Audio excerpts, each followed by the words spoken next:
देवं श्रीराधा कृष्णपादं सह गणललित श्रीविशाखानितं श हे कृष्णा करुणा सिंधु दीनबंधु जगत्पते गोपेश गोपिका कांता राधा कांता नमोस्तुते तप्त कांचन गौरांगे राधे वृंदावनेश्वरी वृषभानुसुते देवी प्रणमामि हरिप्रिये पञ्चकल्पतरुभ्यश्च कृपा सिन्धुभ्य एव च पतितानां पावनेभ्यो वैष्णवेभ्यो नमो नमः। नमः ओं विष्णुपादाय कृष्णप्रेष्ठाय भूतले श्रीमते भक्तिवेदान्त स्वामिन् इति नामिने नमस्ते सरस्वते देवे गौरवाणी प्रचारिणि निर्विशेषा शून्यवादी पाश्चात्य देशतारिणि नमः ओं विष्णुपादाय कृष्णप्रेष्ठाय भूतले श्रीमते जयपताक स्वामिन् इति नामिने नमः आचार्यपदाय नितायै कृपाप्रदायिनि गौरकथा धामदया नगर ग्रामतारिणी जय श्री कृष्ण चैतन्य प्रभु नित्यानंदा श्री अद्वैता गदाधर शिवासादि गौर भक्त वृंदा हरे कृष्णा कृष्ण कृष्ण हरे हरे हरे राम राम राम हरे हरे हरे कृष्णा कृष्ण कृष्ण हरे हरे हरे राम राम राम हरे हरे।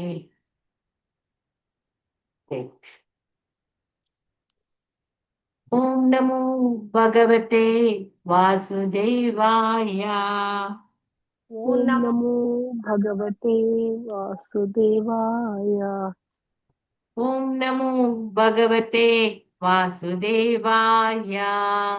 ओम नमो भगवते वासुदेवाय। ओम नमो भगवते वासुदेवाय। ओम नमो भगवते वासुदेवाय। नारायणं नमस्कृत्य नारायणं नमस्कृत्य नरं चैव नरोत्तमं नरं चैव देवीं सरस्वतीं व्यासं देवीं सरस्वतीं ततो जयामुदीरये ततो नष्टप्रायेषु अभद्रेषु नष्टं प्रायेषु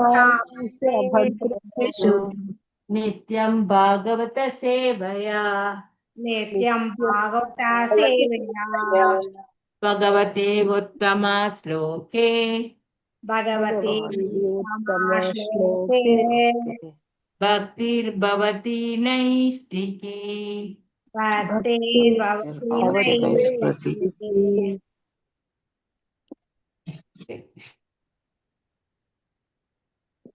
ಸ್ಕಂದ 4 ಅಧ್ಯಾಯ 18 ಶ್ಲೋಕ 23-24 ಭೂಗ್ರಹದಿಂದ ಹಾಲು ಕರೆದ ಋತು ಮಹಾರಾಜ ಈ ಪಾಠದಲ್ಲಿ ಪಸವೋ ಯವಸಂ ಕ್ಷೀರಂ ಅಸ್ಸಂ ಪಶವೋ ಕೃತ್ವಾ ಚಾಗೋ ವೃಷಂ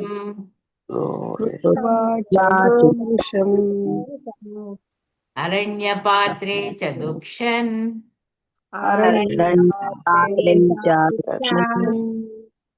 ಮೃಗೇಂದ್ರೇಣ ಚ ದಷ್ಟ್ರಿಣಂ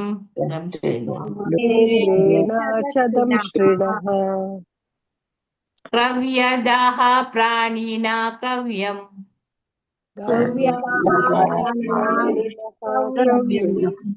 ದುದುಃ ಸ್ವೇ ಕಲೇವರೆ ಸುಪರ್ಣಾವಸ್ಸ ವಿಹಾಗಶ್ಚರಂ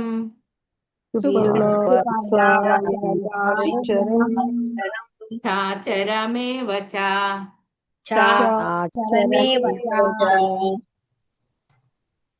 पशवो यवसं क्षीरं वत्सं पशवो पशवो यवसं क्षीरं वत्सं कृत्वा च गोवृषम् कृत्वा च गोवृषम् अरण्यपात्रे च दुक्षन् मृगेन्द्रेण अरण्यपात्रे चारुक्षेत्रेण चादं स्त्रीणान् क्रव्यदा प्राणिना क्रव्यं दुदुः द्रव्यदाः प्राणिनः क्रव्यं स्वे कलेवरे वरे सुपर्णावस्य विग्रहश्चरम् चाचरामेव च ಓದಿ. ಹರೇ ಕೃಷ್ಣ ಮಾತಾಜಿ. ಶ್ಲೋಕ 23-24. ಪಶವೋ ಯವಸಂ ಕ್ಷೀರಂ ವತ್ಸಂ ಕೃತ್ವಾ ಚ ಗೋರುಷಂ ಅರಣ್ಯ ಪಾತ್ರೆ ಚಾಧ್ಯುಕ್ಷನ್ ಮೃಗೇಂದ್ರೇಣ ಚ ದಂಸ್ತ್ರಿಣಃ. ಇನ್ನೊಂದು ಓದಿ. ಇನ್ನೊಂದು ಓದಿ ಮಾತಾಜಿ. ಎರಡಿದೆಯಲ್ಲ. ಕ್ರವ್ಯಂ ದುದುಃ ಸ್ವೇ ಕಲೇವರೆ ಸುಪರ್ಣವತ್ಸ ವಿಹಗಾಶ್ಚರಂ ಚಾಚರಮೇವ ಚ. ಹರೇ ಕೃಷ್ಣ. ಹರೇ ಕೃಷ್ಣ ಮಾತಾಜಿ.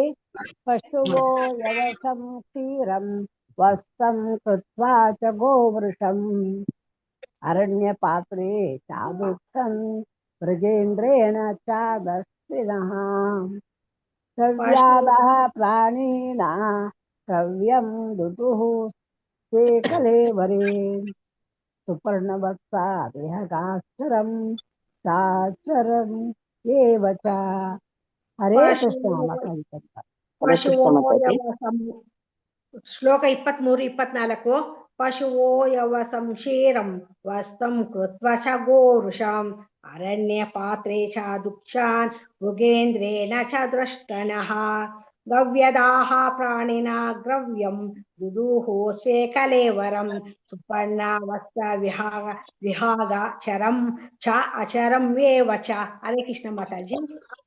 ಹರೇ ಕೃಷ್ಣ ಮಾತಾಜಿ. ಶ್ಲೋಕ 23-24. ಪಶುವೋ ಯಶವಂ ಶೀಘ್ರಂ ವತ್ಸಂ ಕೃತ್ವಾ ಚ ಗೋವರ್ಷಂ ಅರಣ್ಯ ಪಾತ್ರೆ ಚ ದುಕ್ಷನ್ ಮೃಗೇಂದ್ರಣಾಯ ಚ ದಕ್ಷಿಣೇ ಕಾವ್ಯಾದ ಪ್ರಾಣಿನ ಕರ್ತವ್ಯಂ ದುದುಃ ಸ್ವೇ ಕಲೇವರೆ ಸುಪರ್ಣಾವಸ್ಥಾ ವಿಭಾಗಾಶ್ಚರಂ ಚಾಚರಮೇವ ಚ. ಹರೇ ಕೃಷ್ಣ ಮಾತಾಜಿ. ಹರೇ ಕೃಷ್ಣ ಮಾತಾಜಿ. ಶ್ಲೋಕ 23-24. ಪಶವೋ ಯುವಸಂ ಕ್ಷೀರಂ ವತ್ಸಂ ಕೃತ್ವಾ ಚ ಗೋವೃಷಂ ಅರಣ್ಯ ಪಾತ್ರೆ ಚಾದುಕ್ಷನ್ ಮೃಗೇಂದ್ರೇಣ ಚ ದಂಸ್ತ್ರಿಣಾ ಕಾವ್ಯಾದ ಪ್ರಾಣಿನ ಕ್ರವ್ಯಂ ದುದುಃ ಸ್ವೇ ಕಲೇವರೆ ಸುಪರ್ಣವಸ್ತ ವಿಹಂಗಾಶ್ಚರಂ ಚ ಅಮರಮೇವ ಚ. ಹರೇ ಕೃಷ್ಣ. ಹರೇ ಕೃಷ್ಣ ಮಾತಾಜಿ. ಪಶವೋ ಯವಸಂ ಕ್ಷೀರಂ ವತ್ಸಂ ಕೃತ್ವಾ ಚ ಗೋವೃಷಂ ಅರಣ್ಯ ಪಾತ್ರೆ ಚ ದುಕ್ಷಾನ್ ಮೃಗೇಂದ್ರಾಣಾಂ ಚ ದಂಸ್ಟ್ರಿಣಾಂ ಕ್ರವ್ಯದಾ ಪ್ರಾಣಿನಂ ಕ್ರವ್ಯಂ ದುದುಃ ಸ್ವೇ ಕಲೇವರೆ ಸುಪರ್ಣವತ್ಸ ವಿಹಗಾಶ್ಚರಂ ಚಾಚರಮೇವ ಚ. ಹರೇ ಕೃಷ್ಣ ಮಾತಾಜಿ. ಧನ್ಯವಾದ. क्षीरं वत्सं कृत्वा च गोवृषम् अरण्यपात्रे च दुक्षन् मृगेन्द्रेण च दंष्ट्रिणः क्रव्यदा प्राणिनः क्रव्यं दुदुः स्वे कलेवरे सुपर्णवत्स विहगाः चरं चामर्चरमेव च. हरे कृष्ण. हरे कृष्ण माताजी. पशवो यवसं क्षीरं वत्सं कृत्वा च गोवृषं च दंस्क्रीडम् पशुव्याध प्राणेन कृत्वा कृतं दुःश्वे कलेवरे सुवर्णवत्सविहगाश्चर्यं चाचन्येव च।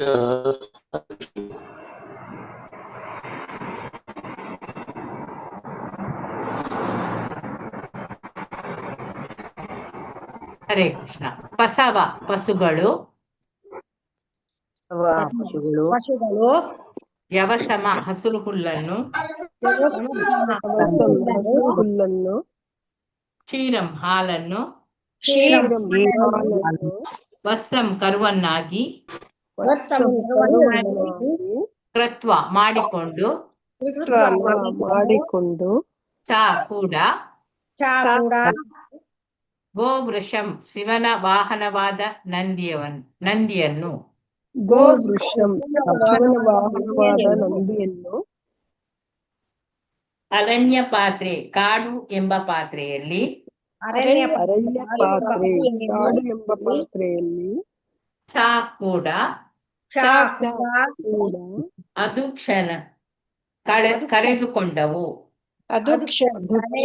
ಕರೆದುಕೊಂಡವು, ಮೃಗ ಇಂದ್ರೇನ ಸಿಂಹದಿಂದ, ಮೃಗ ಇಂದ್ರೇನ ಸಿಂಹದಿಂದ, ಚ ಮತ್ತು ಮತ್ತು ದಂಸ್ಟ್ರೀನ ಚೂಪಾದ ಹಲ್ಲುಗಳುಳ್ಳ ಪ್ರಾಣಿಗಳು, ದಕ್ಷಿಣಃ ಚೂಪಾದ ಹಲ್ಲುಗಳುಳ್ಳ ಪ್ರಾಣಿಗಳು, ಕ್ರವ್ಯ ಆದಹ ಹಸಿ ಮಾಂಸವನ್ನು ತಿನ್ನುವ,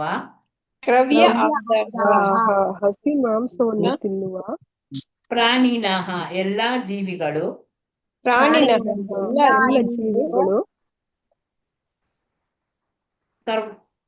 ಕ್ರವ್ಯಂ ಮಾಂಸವನ್ನು, ಮಾಂಸವನ್ನು ದುದುಹು ತೆಗೆದುಕೊಂಡವು, ತೆಗೆದುಕೊಂಡವು, ತ್ವೇ ತಮ್ಮ ತಮ್ಮ, ತಮ್ಮ ಕಲೆವರೆ ಶರೀರವೆಂಬ ಪಾತ್ರೆಯಲ್ಲಿ, ಶರೀರವೆಂಬ ಪಾತ್ರೆಯಲ್ಲಿ, ಸುಪರ್ಣ ಗರುಡನನ್ನು, ಗರುಡನನ್ನು ವತ್ಸ ಕರುವನ್ನಾಗಿ ಮಾಡಿಕೊಂಡ, ಕರುವನ್ನಾಗಿ ಮಾಡಿಕೊಂಡ, ವಿಹಾಗ ಪಕ್ಷಿಗಳು, ಪಕ್ಷಿಗಳು, ಚರಂ ಓಡಾಡುವ ಜೀವಿಗಳನ್ನು, ಓಡಾಡುವ ಜೀವಿಗಳನ್ನು, ಚ ಮತ್ತು ಮತ್ತು ಅಚರಂ ಅಚಲವಾದ ಜೀವಿಗಳನ್ನು, ಜೀವಿಗಳನ್ನು, ಏವ ನಿಶ್ಚಯವಾಗಿಯೂ, ನಿಶ್ಚಯವಾಗಿಯೂ, ಚ ಕೂಡ. ಅನುವಾದ ಭಾವಾರ್ಥ ಶೀಲ ಪ್ರಭುಪಾದರಿಂದ ಶೀಲ ಪ್ರಭುಪಾದರಿಗೆ ಜಯವಾಗಿದೆ.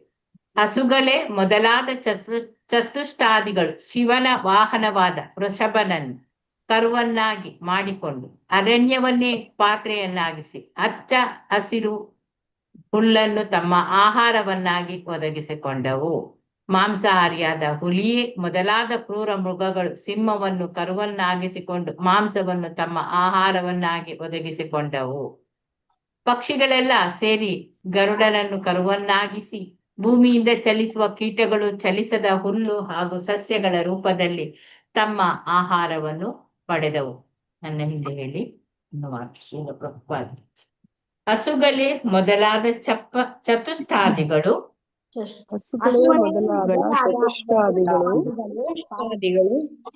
ಶಿವನ ವಾಹನವಾದ ವೃಷಭನನ್ನು ಕರುವನ್ನಾಗಿ ಮಾಡಿಕೊಂಡು ಅರಣ್ಯವನ್ನೇ ಪಾತ್ರೆಯನ್ನಾಗಿರಿಸಿ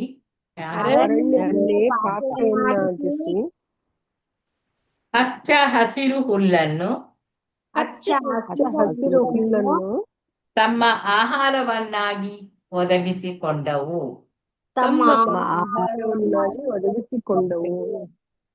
ಮಾಂಸಾಹಾರಿಯಾದ ಹುಲಿಯೇ ಮೊದಲಾದ ಕ್ರೂರ ಮೃಗಗಳು ಸಿಂಹವನ್ನು ಕರುವನ್ನಾಗಿಸಿಕೊಂಡು ಮಾಂಸವನ್ನು ತಮ್ಮ ಆಹಾರವನ್ನಾಗಿ ಒದಗಿಸಿಕೊಂಡವು. ಪಕ್ಷಿಗಳೆಲ್ಲ ಸೇರಿ ಪಕ್ಷಿಗಳೆಲ್ಲ ಸೇರಿ ಗರುಡನನ್ನು ಕರುವನ್ನಾಗಿಸಿ ಗರುಡನನ್ನು ಕರುವನ್ನಾಗಿಸಿ ಭೂಮಿಯಿಂದ ಚಲಿಸುವ ಕೀಟಗಳು ಭೂಮಿಯಿಂದ ಚಲಿಸುವ ಕೀಟಗಳು ಚಲಿಸದ ಹುಲ್ಲು ಚಲಿಸದ ಹುಲ್ಲು ಹಾಗೂ ಸಸ್ಯಗಳ ರೂಪದಲ್ಲಿ ಹಾಗೂ ಸಸ್ಯಗಳ ರೂಪದಲ್ಲಿ ತಮ್ಮ ಆಹಾರವನ್ನು ಪಡೆದವು. ತಮ್ಮ ಆಹಾರವನ್ನು ಪಡೆದವು. ಗೀತಾಗಮ್ಯ ಮಾತಾಜಿ ಓದ್ತೀರಾ ಭಾವಾರ್ಥ? ನಾನ್ ತುಂಬಾ ದಿವಸನೇ ಆಗೋಯ್ತು ಮಾತಾಜಿ, ಓದೇ ಇಲ್ಲ. ಕೊಡ್ತೇನೆ ಮಾತಾಜಿ, ಆಗ್ಲಿಲ್ಲ. ಸರಿ. ಹೌದಾ? ಹರೇ ಕೃಷ್ಣ ಗೀತಾಗಮ್ಯ ಮಾತಾಜಿ. ಮಾತಾಜಿ. ಹರೇ ಕೃಷ್ಣ ಮಾತಾಜಿ. ಹರೇ ಕೃಷ್ಣ. ಒಂದ್ ನಿಮಿಷ ಮಾತಾಜಿ.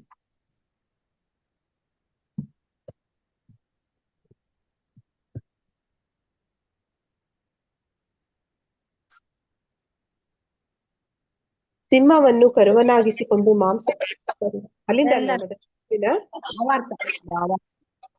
ಭಾವಾರ್ಥ ಭಗವಾನ್ ವಿಷ್ಣು ಜಯವಾಗ್ಲಿ. ಭಗವಾನ್ ವಿಷ್ಣುವನ್ನು ಹೊತ್ತೊಯ್ಯುವ ಗರುಡ ಪಕ್ಷಿಯ ಕುಲಕ್ಕೆ ಸೇರಿದ ಅನೇಕ ಮಾಂಸಾಹಾರಿ ಪಕ್ಷಿಗಳಿವೆ. ಕೋತಿಗಳನ್ನು ತಿನ್ನುವುದೇ ಬಹು ಇಷ್ಟವಾದ ಒಂದು ಪಕ್ಷಿ ಇದೆ. ಹದ್ದುಗಳಿಗೆ ಮೇಕೆ ಕುರಿಗಳನ್ನು ತಿನ್ನುವುದೆಂದರೆ ತುಂಬಾ ಇಷ್ಟ. ಹಣ್ಣು ಕಾಯಿಗಳನ್ನು ಮಾತ್ರವೇ ತಿನ್ನುವ ಅನೇಕ ಹಕ್ಕಿಗಳಿರುವುದಂತೂ ತಿಳಿದೇ ಇದೆ. ಆದ್ದರಿಂದ ಈ ಶ್ಲೋಕದಲ್ಲಿ ಚರಂ ಎಂಬ ಪದವು ಚಲಿಸುವ ಪ್ರಾಣಿಗಳಿಗೂ, ಅಚರಂ ಎನ್ನುವುದು ಹುಲ್ಲು ತರಕಾರಿ ಹಣ್ಣುಗಳಿಗೂ ಅನ್ವಯಿಸುತ್ತದೆ. ಧನ್ಯವಾದಗಳು ಮಾತಾಜಿ. ಹರೇ ಕೃಷ್ಣ. ಹರೇ ಕೃಷ್ಣ. ಇಲ್ಲಿ ಈ ಶ್ಲೋಕದಲ್ಲಿ ಹಸುಗಳು ಮೊದಲಾದ ಚತುಷ್ಟಾದಿಗಳು, ಅದು ಶಿವನ ವಾಹನವಾದೊಂದು ನಂದಿ. ಆ ನಂದಿಯನ್ನು ಅಥವಾ ಋಷಭ ಅವನನ್ನು ಕರುವನ್ನಾಗಿ ಮಾಡಿಕೊಂಡು ಅರಣ್ಯವನ್ನೇ ಪಾತ್ರೆಯನ್ನಾಗಿ ಮಾಡ್ತವೆ. ಹಚ್ಚ ಹಸಿರು ಹುಲ್ಲು ಅದು ತಮ್ಮ ಯಾವಾಗ್ಲೂ ಇರುವಂತಹ ಆಹಾರವನ್ನು ಅದು ಒದಗಿಸಿಕೊಡ್ತವೆ. ಅಂದ್ರೆ ಅಲ್ಲಿ ನಮ್ಗೆಲ್ಲ ಹಾಲು ಹೇಗೆ ಮುಖ್ಯ, ಅವ್ರಿಗೆ ಹಸುಗಳಿಗೆ ಮೊದಲಾದ ಚತುಷ್ಟಾದಿ ನಂದಿ ವಾಹನ ಅದಕ್ಕೆಲ್ಲ ಕೂಡ ಈ ಹುಲ್ಲು, ಹಚ್ಚ ಹಸಿರು ಹುಲ್ಲು ಅದನ್ನೇ ಆಹಾರವಾಗಿ ಸ್ವೀಕರಿಸ್ತದೆ. ಮಾಂಸಾಹಾರಿಗಳಾದ ಹುಲಿ ಮತ್ತೆ ಕೆಲವು ಕ್ರೂರ ಪ್ರಾಣಿಗಳು, ಅವುಗಳಲ್ಲಿ ಸಿಂಹವನ್ನು ಅವರು ಕರುವನ್ನಾಗಿಸಿಕೊಳ್ತಾರೆ, ಮಾಂಸವನ್ನು ತಮ್ಮ ಆಹಾರವನ್ನಾಗಿ ತೆಗೆದುಕೊಳ್ತವೆ. ಹಾಗೆ ಪಕ್ಷಿಗಳು, ಅವುಗಳು ಗರುಡನನ್ನು ಅದನ್ನೇ ಕರುವನ್ನಾಗಿಸಿಕೊಳ್ತವೆ. ಭೂಮಿಯಿಂದ ಆ ರೀತಿ ಯಾವುದೆಲ್ಲ ಚಲಿಸುವಂತಹ ಕೀಟಗಳು, ಮತ್ತೆ ಚಲಿಸದ ಈ ಹುಲ್ಲು ಸಸ್ಯಗಳು, ಅವುಗಳನ್ನು ತಮ್ಮ ಆಹಾರವನ್ನಾಗಿ ಪಡೆಯುತ್ತವೆ. ಭಾವಾರ್ಥ ಶ್ರೀಲ ಪ್ರಭುಪಾದ್ ಕಿ ಜೈ. ಇಲ್ಲಿ ಭಗವಂತ ವಿಷ್ಣುವನ್ನು ಹೊತ್ತು ಒಯ್ಯುವಂತಹ ಗರುಡ ಪಕ್ಷಿ, ಆ ಕುಲಕ್ಕೆ ಸೇರಿದಂತಹ ಅನೇಕ ಮಾಂಸಾಹಾರಿ ಪಕ್ಷಿಗಳು ಇವೆ. ಗರುಡನನ್ನು ಹೊತ್ತುಕೊಂಡು ಹೋಗುವಂತಹ ಭಗವಂತ ವಿಷ್ಣುವನ್ನು ಗರುಡ ಪಕ್ಷಿ ಹೊತ್ತುಕೊಂಡು ಹೋಗ್ತದೆ, ಅದು ಕೂಡ ಮಾಂಸಾಹಾರಿ ಪಕ್ಷಿ. ಇನ್ನು ಕೆಲವರಿಗೆ ಆ ಕೋತಿಗಳನ್ನು ತಿನ್ನುವಂತಹ ಇಷ್ಟವಾದ ಒಂದು ಪಕ್ಷಿ ಇದೆ ಅಂತ, ಯಾವುದು ಗೊತ್ತಿಲ್ಲ. ಹಾಗೆ ಹದ್ದುಗಳು, ಅವುಗಳಿಗೆ ಈ ಮೇಕೆ ಕುರಿಗಳನ್ನು ಅದನ್ನೆಲ್ಲ ತಿನ್ನುವುದು ಅಂದ್ರೆ ತುಂಬಾ ಇಷ್ಟ. ಹಾಗೆ ಹಣ್ಣು ಕಾಯಿ ಇವುಗಳನ್ನೆಲ್ಲ, ಯಾವುದಾದ್ರು ಮರದ ಹಣ್ಣು ಕಾಯಿಗಳನ್ನೆಲ್ಲ ಕುಕ್ಕಿ ತಿನ್ನುವಂತಹ ಅನೇಕ ಪಕ್ಷಿಗಳು ಇರ್ತವೆ. ಆದ್ರೆ ನಾವು ಈ ಶ್ಲೋಕದಲ್ಲಿ ಏನು ತಿಳಿದೇವೆ ಅಂದ್ರೆ, ಚರಂ ಅಂದ್ರೆ ಆ ಚಲಿಸುವಂತಹ ಅವುಗಳು, ಅಚರಮ ಅಂತ ಹೇಳಿದ್ರೆ ಚಲಿಸದೇ ಇರುವಂತದ್ದು. ಚರಂ ಅಂದ್ರೆ ಚಲಿಸುವಂತಹ ಎಲ್ಲಾ ಪ್ರಾಣಿಗಳು ಬಂತು, ನಾವು ಬಂತು ಚಲಿಸುವಂತವರು. ಅಚರಂ ಅಂದ್ರೆ ಈ ಹುಲ್ಲು ತರಕಾರಿ ಹಣ್ಣುಗಳು ಇವುಗಳೆಲ್ಲ ಚಲಿಸುವುದಿಲ್ಲ, ಅದನ್ನು ಕುಟ್ಟಿ ತೆಗೆದ್ರೆ ಮಾತ್ರ ಚಲಿಸ್ತದೆ, ಇಲ್ಲದಿದ್ರೆ ಅದು ಚಲಿಸುವುದಿಲ್ಲ. ಅಂತವುದನ್ನೆಲ್ಲ ತಮ್ಮ ಸಸ್ಯ ರೂಪದಲ್ಲಿ ಎಲ್ಲ ತಮ್ಮ ಆಹಾರವನ್ನು ಸ್ವೀಕರಿಸುವಂತವರು ಯಾರು? ಆ ಗರುಡನಂತಹ ಪಕ್ಷಿಗಳು.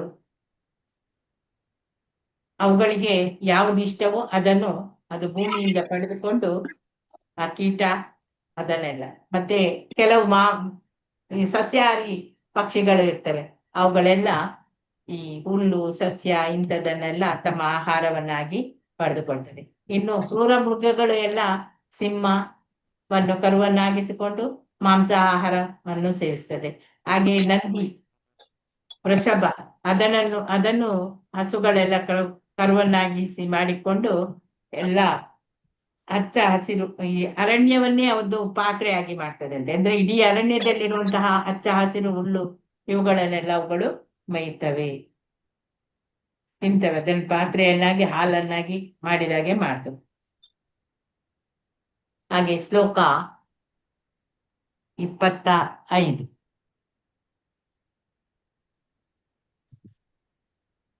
ವಟವಸ ವನಸ್ಪತಾಯ ವಟವತ್ಸ ವನಸ್ಪತಯಃ ಪೃಥಗ್ರ ಸಮಯಂ ಪಯಾಃ ಪೃಥಗ್ರಸಮಯಃ ಗಿರಯೋ ಹಿಮವತ್ ವದ್ವತ್ಸ ನಾನಾ ಹಿಗಿರಯೋ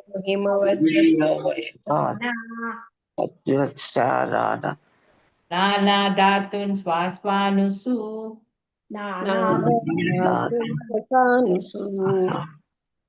ಗಿರಯೋ ಅಂದ್ರೆ ಗುಡ್ಡ ಬೆಟ್ಟ, ಹಿಮವತ್ ವತ್ಸ ಅಂದ್ರೆ ಹಿಮಾಲಯ ಪರ್ವತವನ್ನು ಇರ್ಬೋದು.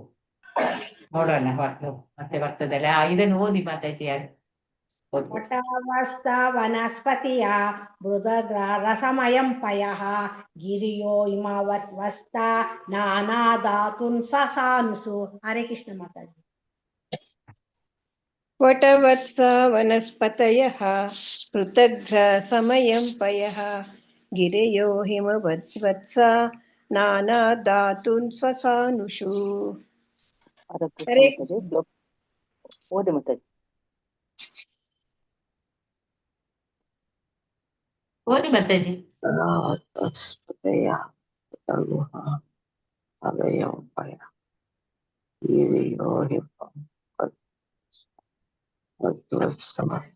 HMD global number. ಎಂತ ಹೆಸರು ಮಾತಾಜಿ ನಿಮ್ಮದು? ಹರೇ ಕೃಷ್ಣ ಮಾತಾಜಿ. ಶ್ಲೋಕ 25. ವಟವತ್ಸ ವನಸ್ಪತಯಃ ಪೃಥಗ್ರ ಸಮಯಂ ಪಯಃ ಗಿರಯೋ ಹಿಮ ವತ್ವಾತ್ಸ ನಾನಾಧೂತನ್ ಸ್ವಸಾನುಷು. ಧನ್ಯವಾದಗಳು ಮಾತಾಜಿ. ಹರೇ ಕೃಷ್ಣ ಮಾತಾಜಿ. ಶ್ಲೋಕ 25. ವಟವಸ್ತ ವನಸ್ಪತಯಃ ಪೃಥಗ್ರ ಸಮಯಂ ಪಯಃ ಗಿರಿಯೋ ವದ್ವಸ್ತ ನಾನಾ ಧಾತುನ್ ಸ್ವಸಾನುಷುಃ. ಹರೇ ಕೃಷ್ಣ ಮಾತಾಜಿ. ಹರೇ ಕೃಷ್ಣ ವಟವಸ್ತ ವನಸ್ಪತಿ ಪೃಥಗ್ರ ಸಮಯಂ ಪಯಃ ಗಿರಯೋ ಹಿಮವತ್ವಾತ್ಸ ನಾನಾ ಧಾತುಂ ಸ್ವಸಾನುಷು. ಧನ್ಯವಾದ. ಹರೇ ಕೃಷ್ಣ. ಹರೇ ಕೃಷ್ಣ ಮಾತಾಜಿ. ವಟವಸ್ತ ವನಸ್ಪತಯ ಪೃಥಗ್ರಸಮಯಂ ಪಯಂ ಗಿರಿಯೋ ಹಿಮ ವದ್ವಸ್ತ ನಾನಾ ಧಾತುನ್ ಸ್ವಸಾನುಷಃ. ಹರೇ ಕೃಷ್ಣ ಮಾತಾಜಿ. ವಟವತ್ಸ ವನಸ್ಪತಯ ಪೃಥಗ್ರ ಸಮಯಂ ಪಯಃ ಗಿರಯೋ ಹಿಮವತ್ವತ್ಸ ನಾನಾ ಧಾತೂನ್ ಸ್ವಸಾನುಷು. ಹರೇ ಕೃಷ್ಣ. ಹರೇ ಕೃಷ್ಣ ಮಾತಾಜಿ. ವಟವತ್ಸ ವನಸ್ಪತಯ ಪೃಥಗ್ರ ಸಮಯಂ ಪಯಃ ಗಿರಯೋ ಹಿಮವದ್ವತ್ಸ ನಾನಾ ಧಾತೂನ್ ಸ್ವಸಾನುಷು. ಹರೇ ಕೃಷ್ಣ ಮಾತಾಜಿ.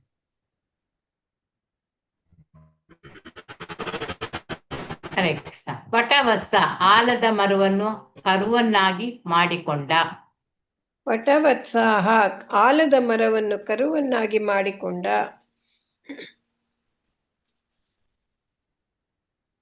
ವನಪತಾಯ ಮರಗಳು.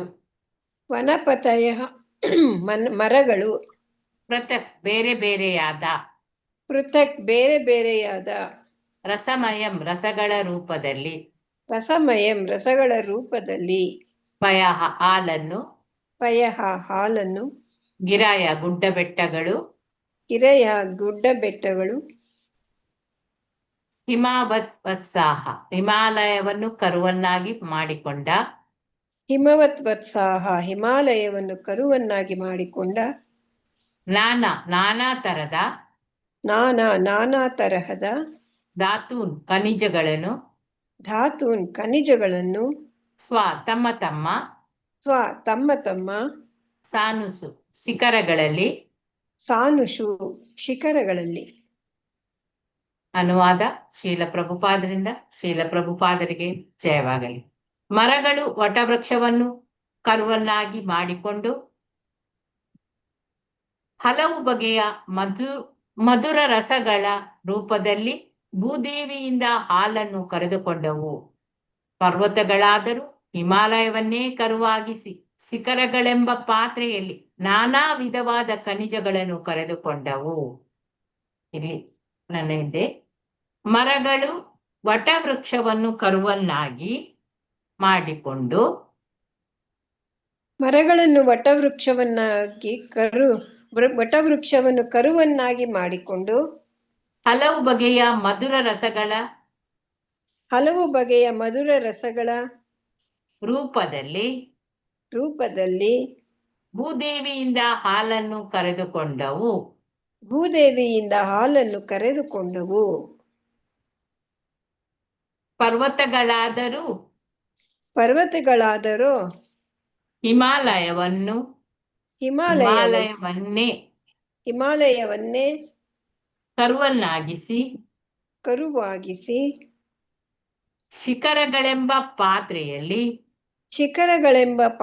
ಕರುವಾಗಿಸಿ ಶಿಖರಗಳೆಂಬ ಪಾತ್ರೆಯಲ್ಲಿ ನಾನಾ ವಿಧವಾದ ಖನಿಜಗಳನ್ನು ಕರೆದುಕೊಂಡವು. ಹರೇ ಕೃಷ್ಣ. ಏನೆಲ್ಲ ಚುಪ್ಪಾಗಿದ್ದಾರೆ. ಮರಗಳು ಎಲ್ಲಿ ವಟವೃಕ್ಷ ಅಂದ್ರೆ ಏನ್ ಮಾತಾಜಿ? ಇದು ಅರಳಿ ಮರ ಮಾತಾಜಿ. ಅರಳಿ ಮರವಾ? ಅದನ್ನೇ ನೋಡಿ ವಟವೃಕ್ಷ ಅಲ್ಲ, ಆಲದ ಮರ ಮಾತಾಜಿ. ಆಲದ ಮರ ವಟವೃಕ್ಷ ಅಂದ್ರೆ ಆಲದ ಮರ ಮಾತಾಜಿ. ಅದನ್ನೇ ಕರುವನ್ನಾಗಿ ಮಾಡಿಕೊಳ್ತೇವೆ. ಹಲವು ಬಗೆಯ ಮಧುರ ರಸಗಳ ಭೂದೇವಿಯಿಂದ ಹಾಲನ್ನು ಕರೆದುಕೊಂಡವು. ನೋಡಿ, ಅವರಿಗೆ ಎಷ್ಟು ರಸಗಳು ಆ ಕಾಡಿನಲ್ಲಿ ಸಿಗ್ತದೆ. ಒಂದೊಂದು ಮರದಲ್ಲಿ ಒಂದೊಂದು ತರದ ರಸಗಳು ಸಿಗ್ತದೆ ಅಲ್ಲವಾ? ಆ ರಸವನ್ನೆಲ್ಲ ಭೂದೇವಿಯಿಂದ, ಆ ಮಧುರ ರಸಗಳ ರೂಪದಲ್ಲಿ ಭೂದೇವಿಯಿಂದ ಅವರು ಹಾಲನ್ನು ಕರೆದುಕೊಳ್ತಾರೆ. ಹಾಗೆ ಪರ್ವತಗಳಾದ್ರೂ ಆ ಹಿಮಾಲಯವನ್ನೇ ಕರುವನ್ನಾಗಿಸ್ಕೊಳ್ತವೆ. ಅವುಗಳೆಲ್ಲ ಶಿಖರಗಳೆಂಬ ಆ ಪಾತ್ರೆಯಲ್ಲಿ ನಾನಾ ವಿಧವಾದ ಖನಿಜಗಳನ್ನು ಅದು ಕರೆದುಕೊಂಡವು. ಅಲ್ಲಿ ಪರ್ವತಗಳು ನಾನಾ ವಿಧವಾದ ಖನಿಜಗಳು, ಹಿಮಾಲಯ ಪರ್ವತ ಅದು ಕರುವಾಗ್ತದೆ. ಭಾವಾರ್ಥ ಕೊಡ್ಲಿಲ್ಲ ಇಲ್ಲಿ. ಒಟ್ಟಿಗೆ ಟೋಟಲ್ ಆಗಿ ನಾವು ನೋಡುದಾದ್ರೆ ಎಲ್ಲವೂ ಕೂಡ ಒಂದೊಂದು ರೀತಿಯಲ್ಲಿ ಹಾಲನ್ನು ಕರೆದುಕೊಳ್ತವೆ. ಅಂದ್ರೆ ಪರ್ವತಗಳು ಕೂಡ ತಮಗೆ ಬೇಕಾದಂತಹ ಆ ಹಿಮಾಲಯವನ್ನು ಕರುವಾಗಿಸಿ ಖನಿಜ ಶಿಖರಗಳನ್ನೇ ಪಾತ್ರೆಯಾಗಿಸಿ ಖನಿಜಗಳನ್ನು ತೆಗೆದುಕೊಳ್ತವೆ. ಹಾಗೆ ಮರಗಳು ಆ ವಟವೃಕ್ಷವನ್ನು ಅದನ್ನು ಕರುವನ್ನಾಗಿ ಮಾಡಿಕೊಂಡು ಹಲವು ರೀತಿಯದ್ದು ಬಗೆ ಬಗೆಯ ಆ ಮಧುರ ರಸಗಳನ್ನು, ಭೂಮಿಯನ್ನು ಅದರಿಂದ ಹಾಲನ್ನು ಕರೆದುಕೊಳ್ತೇವೆ. ಹಾಗೆ ಇಲ್ಲಿ ನೋಡಿ, ವಿಷ್ಣುವನ್ನು ಹೊತ್ತೊಯ್ಯುತ್ತಿರುವ ಗರುಡ ಪಕ್ಷಿ, ಅಂತಹದ್ದು ಕೂಡ ಅನೇಕ ಮಾಂಸಾಹಾರಿ ಪಕ್ಷಿಗಳು ಇರ್ತವೆ. ಕೆಲವು ಪಕ್ಷಿಗಳು ಕೋತಿಗಳನ್ನೇ ತಿಂತದಂತೆ. ಯಾವುದೋ ಹದ್ದುಗಳಿಗೆ ಈ ಮೇಕೆ ಕುರಿಗಳನ್ನು ಕಂಡ್ರೆ ತುಂಬಾ ಇಷ್ಟ. ಹಾಗೆ ಹಣ್ಣು ಕಾಯಿಯನ್ನೇ ತಿನ್ನುವಂತಹ ಪಕ್ಷಿಗಳು ಕೂಡ ಇರ್ತವೆ. ಅಲ್ಲಿ ಅಚರಂ ಚರಂ ಅದು ಮುಖ್ಯ. ಚರಂ ಅಂದ್ರೆ ಎಲ್ಲ ಜೀವಿಗಳು ಚಲಿಸ್ತವೆ ಅವುಗಳು. ಅಚರಂ ಅಂದ್ರೆ ಹುಲ್ಲು, ಮರ, ಸಸ್ಯ, ತರಕಾರಿಗಳು ಅದೆಲ್ಲ.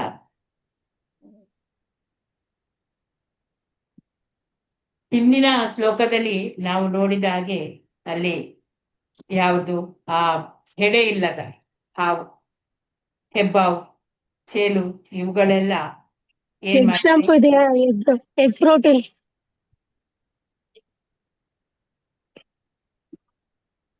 ಹರೇ ಕೃಷ್ಣ. ಮಂಜುಳಾ ಮಾತಾಜಿ ಏನಾದ್ರೂ ಹೇಳುದಿದೆಯಾ? ಮಾತಾಜಿ ನಾನ್ ಮಾತಾಡ್ತಾ ಇದ್ದೀನಾ? ಹಲೋ, ನಿಮ್ಮದೇ ಸ್ವರ ಬಂದದ್ದು, ನಾನ್ ನಿಮ್ಮ ಮ್ಯೂಟ್ ಕಡೆಯಿಂದ ಮಾಡಿದ್ದೇನೆ, ವಾಯ್ಸ್ ಕೇಳಿಸ್ತಾ ಬಂತು, ಇದೆಯಾ? ಹಾಗೆ ಕೇಳಿದೆ. ಓಕೆ, ಹಾ ನೀವೇನೋ ಮಾತಾಜಿ ಮನೆಯಲ್ಲಿ ಕೇಳಿಸ್ತಾ ಇದೆಯಾ? ಮ್ಯೂಟ್ ಮಾತನಾಡಿದ್ರಾ? ಮಾಡಿದ್ದೇನೆ, ಮ್ಯೂಟ್ ಓಕೆ ಮಾಡ್ತಾ ಇದ್ದೆ. ಓಕೆ. ಇಲ್ಲಿ ನೆಕ್ಸ್ಟ್ ಸರ್ಪಗಳು, ಹೆಡೆ ಇರದ ಹಾವುಗಳು, ಹೆಬ್ಬಾವುಗಳು, ಇವುಗಳೆಲ್ಲ ಚೇಳುಗಳು, ವಿಷಜಂತುಗಳು. ಅದು ತಮ್ಮ ವಿಷವನ್ನು ಉತ್ಪಾದಿಸಲಿಕ್ಕೆ ಹಾಲನ್ನು ಕರೆದುಕೊಳ್ತವೆ. ಹಾಗೆ ಅದರ ಹುತ್ತ ಏನಿದೆ, ಆ ಬಿಲ, ಅದನ್ನು ಪಾತ್ರೆಯನ್ನಾಗಿ ಇರಿಸಿಕೊಂಡು ಅದರಲ್ಲಿ ಕೂಡ ಯಾರು, ಹಾವಿನ ರಾಜ ತಕ್ಷಕ, ಅವನು ಕರುವಾಗ್ತಾನೆ. ಅಲ್ಲಿ ಯಕ್ಷರು ರಾಕ್ಷಸರನ್ನು ಸಹ ಕೂಡ ಕೊಟ್ಟಿದ್ದಾರೆ. ಅವರು ಭೂತ ಪಿಶಾಚಿಗಳು ಎಲ್ಲ. ಶಿವನ ಅವತಾರವಾದ ಆ ಭೂತ ನಾಥ ರುದ್ರ, ಅವನು ಭೂತನಾಥ ಅಥವಾ ರುದ್ರ ಅಂತ ಹೇಳಿ ಕರೀತಾರೆ. ಅವನು ಹೇಗೆ ಹುಟ್ಟಿದ ಅಂತ ಹೇಳಿ ನಿನ್ನೆ ನಾವು ನೋಡಿದೆವು. ಹೇಗೆ ಬ್ರಹ್ಮನ 4 ಕುಮಾರರು ಶಾಪಗ್ರಸ್ತರಾದಾಗ, ಅಂದ್ರೆ ಅವರಿಗೆ ಅವರು ಬ್ರಹ್ಮಚಾರಿಗಳಾಗಿ ಉಳಿತೇವೆ, ನಮ್ಗೆ ಪ್ರಜಾ ಉತ್ಪತ್ತಿ ಮಾಡ್ಲಿಕ್ಕೆ ಆಗುದಿಲ್ಲ ಅಂತ ಹೇಳುವಾಗ ಬ್ರಹ್ಮನಿಗೆ ಸಿಟ್ಟು ಬರ್ತದೆ. ಆಗ ಅವನ 2 ಹುಬ್ಬುಗಳ ಮಧ್ಯದಿಂದ ರುದ್ರ ಹುಟ್ಟುತ್ತಾನೆ. ಅಲ್ಲಿ ಕೂಡ ಅವರು ಆ ರುದ್ರನನ್ನೇ ಕರುವನ್ನಾಗಿ ಮಾಡಿಕೊಳ್ತಾರೆ. ಆ ರಕ್ತದಿಂದ ತಯಾರಿಸಿದಂತಹ ಪಾನೀಯ, ಅದನ್ನು ತಲೆಬುರುಡೆಗಳಲ್ಲಿ ಅದರಲ್ಲಿ ಕರೆದಿಟ್ಕೊಳ್ತಾರೆ. ಅವರಿಗೆ ಒಂದೊಂದು ಪಾತ್ರೆ ಸಿಗ್ತದೆ.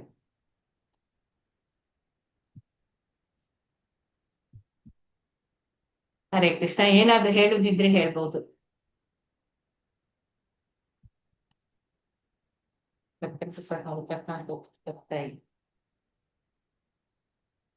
ಇದರಲ್ಲಿ ಎಲ್ಲದರಲ್ಲಿ ಕೂಡ ಯಾವ್ಯಾವುದು ಆಹಾರವನ್ನು ಒದಗಿಸ್ತಾರೆ, ಅದನ್ನು ಪೃಥು ಮಹಾರಾಜನ ಕಾಲದಲ್ಲಿ ಹೇಗೆ ಅದೆಲ್ಲ ಸಂಪೂರ್ಣವಾಗಿ ಹತೋಟಿಯಲ್ಲಿ ಇತ್ತು, ಆ ಭೂ ನಿವಾಸಿಗಳೆಲ್ಲ ಯಾವ ರೀತಿಯಲ್ಲಿ ಎಲ್ಲವನ್ನು ಕೂಡ ಕರುವನ್ನಾಗಿಸಿಕೊಂಡು ಮಾಡಿಕೊಂಡು ವಿಧ ವಿಧವಾದ ಪಾತ್ರೆಗಳನ್ನು ತಯಾರಿಸಿಕೊಂಡು ತಮಗೆ ಬೇಕಾದ ಆಹಾರವನ್ನು ಅವರು ಭೂಮಿಯಿಂದ ಹಾಲಿನ ರೂಪದಲ್ಲಿ ವಿವಿಧ ಪಾತ್ರೆಗಳಿಗೆ ಕರೆದುಕೊಳ್ತಾರೆ ಅಂತ ಹೇಳಿ ನೆಕ್ಸ್ಟ್ ನಾವು ಅದನ್ನು ಕೂಡ ನೋಡ್ಲಿಕ್ಕೆ. ಅಂತೂ ಪೃಥು ಮಹಾರಾಜ ಹೇಗೆ ಎಲ್ಲ ಬೇರೆ ಬೇರೆ ಕರುಗಳನ್ನು ಇಟ್ಟುಕೊಂಡು ಭೂದೇವಿಯಿಂದ ಆಹಾರವನ್ನು ಪಡೆದುಕೊಳ್ತಾರೋ, ಆ ವಿವಿಧ ಆಹಾರಗಳನ್ನೆಲ್ಲ ಅವರು ಪಡಿತಾರೆ. ಖಾಲಿ ನಮ್ಗೆ ಅಲ್ಲಿ ಸಾಂಕೇತಿಕವಾಗಿ ಹಾಲು ಅಂತ ಹೇಳಿ ಅದನ್ನು ಹೇಳಿದೆ. ಹರೇ ಕೃಷ್ಣ. ಏನಾದ್ರೂ ಹೇಳ್ಬಹುದಾ ಈ 2-3 ಶ್ಲೋಕದಲ್ಲಿ?